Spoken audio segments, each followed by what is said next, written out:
Hello friends, मैं हूं निदा और मेरे पास क्वेरीज आती हैं कि क्या पीरियड्स आने के बाद भी प्रेगनेंसी हो सकती है। तो जी हाँ, देखिए, अगर आप कंसीव करना चाहती हैं या नहीं भी करना चाहती हैं तो आपको जानना बेहद ज़रूरी है कब आप प्रेग्नेंट हो सकती हैं और कब नहीं। इसके लिए सबसे पहले आपको जानना ज़रूरी है कि आपकी पीरियड साइकिल कितने दिन की है, आपके पीरियड्स रेगुलर हैं या फिर इर्रेगुलर हैं। देखिए, जिनके पीरियड्स इर्रेगुलर होते हैं उनको प्रेगनेंसी हो सकती है, क्योंकि देखिए, इरेगुलर पीरियड्स का मतलब आप जानते ही हैं। इरेगुलर पीरियड्स का मतलब होता है आपको पीरियड्स 40 दिन में, 50 दिन में या फिर 2 महीने में या फिर 3 महीने में आते हैं। तो आपका मतलब आपका टाइम फिक्स नहीं है, कभी आपको 2 महीने में पीरियड्स आ रहे हैं, कभी 1.5 महीने में आ रहे हैं, तो इसको बोलते हैं इरेगुलर पीरियड्स। इसके अलावा अगर आपके रेगुलर पीरियड्स हैं, रेगुलर पीरियड्स का मतलब होता है आपको अपने टाइम पर पीरियड्स आ जाते हैं, यानी कि आपको या तो 28 डेज़ में पीरियड्स आ जाते हैं या 30 डेज़ में आ जाते हैं या 32 या 35 डेज़ तक अगर आपको पीरियड आ रहे हैं तो इसका मतलब है आपके पीरियड्स जो हैं वो रेगुलर हैं। तो ये आपको समझ में आ गया इरेगुलर और रेगुलर पीरियड्स। अब बात करते हैं रेगुलर पीरियड्स की।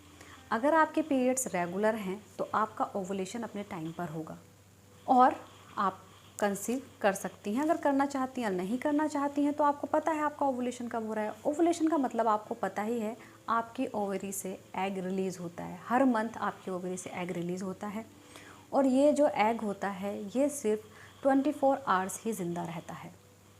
लेकिन अगर आप जो है ओवुलेशन के 2 या 3 दिन पहले आप इंटीमेट होती हैं या फिर 2-3 दिन बाद ओवुलेशन के 1-2 दिन में आप इंटीमेट होती हैं तो आप कंसीव कर लेती हैं, क्योंकि जो स्पर्म्स होते हैं स्पर्म्स आपके अंदर जाकर 4 से 5 दिन तक ज़िंदा रह सकते हैं।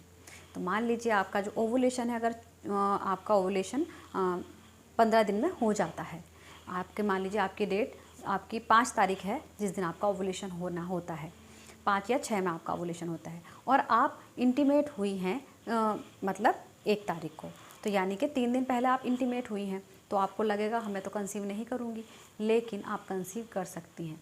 तो ओवुलेशन टाइम का जो पूरा वीक होता है, जो 10 दिन होते हैं, उन दिनों में अगर आप इंटीमेट होती हैं तो आप कंसीव कर लेती हैं। और जो इरेगुलर पीरियड साइकिल वाले मैं बात कर रही हूँ उनका क्या होता है, देखिए, उनको पता तो होता नहीं है उनके पीरियड्स कब आ जाएँ, तो उनका ओवुलेशन कभी कभी क्या होता है पीरियड से 2-3 दिन पहले भी हो जाता है। तो अगर आप कंसीव करने वाली हैं तो आपके पीरियड से 2-3 दिन पहले आपको आप इंटीमेट होती हैं तो आप कंसीव कर लेती हैं। अब बात जो है वो है ब्लीडिंग की। जो क्वेरीज आती हैं कि क्या ब्लीडिंग होने के बाद भी, यानी कि पीरियड्स आने के बाद भी कंसीव मतलब प्रेगनेंसी होती है, तो जी हाँ, देखिए उसमें क्या होता है, इम्प्लांटेशन ब्लीडिंग आपको होती है। तो बहुत सारी लेडीज़ कंफ्यूज हो जाती हैं जब आप प्रेग्नेंट हो जाती हैं और आपका इम्प्लांटेशन हो जाता है, यानी कि आपका जो स्पर्म और ओवम जो है वो मिल कर के यूट्रस की एक वॉल होती है एंडोमेट्रियम, वहाँ जाकर चिपकता है। जब वो चिपकता है तो वो वॉल हल्की सी ब्रेक होती है जिसकी वजह से आपको ब्लीडिंग हो जाती है। ब्लीडिंग में आपको क्या होता है, आपको हल्की सी स्पॉटिंग होती है, लेकिन इसका कलर आपकी पीरियड जैसा नहीं हो। ब्लीडिंग को आप पहचान सकती हैं। इसमें क्या होता है, इसका कलर जो होता है वो पिंकिश कलर में हो सकता है या फिर भूरे कलर में होता है। दूसरी चीज़, इस ब्लीडिंग में क्लोट्स नहीं आते हैं, जो कि आपको पीरियड्स ब्लीडिंग में आपको क्लोट्स आते हैं। तो आप आसानी से पहचान सकती हैं कि आपके पीरियड्स नहीं हैं, आपकी इम्प्लांटेशन ब्लीडिंग है। तो इम्प्लांटेशन ब्लीडिंग में एक तो आपको या तो ये 1 से 2 घंटे होगी या फिर 1 से 2 दिन भी हो सकती है, लेकिन इस ब्लीडिंग में आपको पैड की ज़रूरत नहीं पड़ती है। और इस ब्लीडिंग में आपको पेट में जो दर्द होता है, कमर में दर्द होता है, वो आपको नहीं होता है। हल्की सी आपको प्रीकिंग फील हो सकती है, आपको हो भी सकती है, नहीं भी हो सकती है, तो इसको आप आसानी से पहचान सकती हैं। तो बहुत सारी जो लेडीज़ हैं वो इस चीज़ को ये सोच लेती हैं कि हमें पीरियड्स आ गए और फिर पीरियड्स आने के बाद हमारा तो प्रेगनेंसी टेस्ट भी पॉजिटिव आ रहा है, मतलब प्रेगनेंसी हो गई है, तो ऐसा कैसे हो गया है। तो ये आप पहचानें, आपको पहचानना बहुत ज़रूरी है कि आपकी इम्प्लांटेशन ब्लीडिंग है या फिर पीरियड्स है। तो ये आप आसानी से पहचान सकती हैं इसके कलर से, इसकी टाइमिंग से। और ये रेगुलर ब्लीडिंग नहीं होती है, ये रुक रुक कर होती है, इसमें पैड की ज़रूरत भी आपको नहीं पड़ती है। तो उम्मीद करती हूँ आप सभी को वीडियो समझ आई होगी और पसंद आ गई होगी।